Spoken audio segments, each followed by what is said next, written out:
Hi guys, I'm Asif Ali and you're watching CGHOW video. Today I create this very basic effect, sword spinning and shooting and spinning effect. So this is very easy and I'll create it from scratch so you can learn better. And if you haven't subscribed my YouTube channel yet, please subscribe it. If you like this video, like, share and comment, and let's start this. So I have this empty folder and I'll just right click and take a Niagara system here, FX. And we need sword. So I'll search in my main folder, static mesh, sword.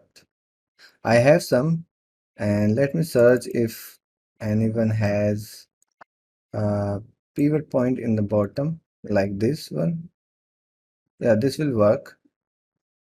Okay, so I'll just use this one. I'll just browse this one, and in my Niagara particle system, I'll remove this and take a mesh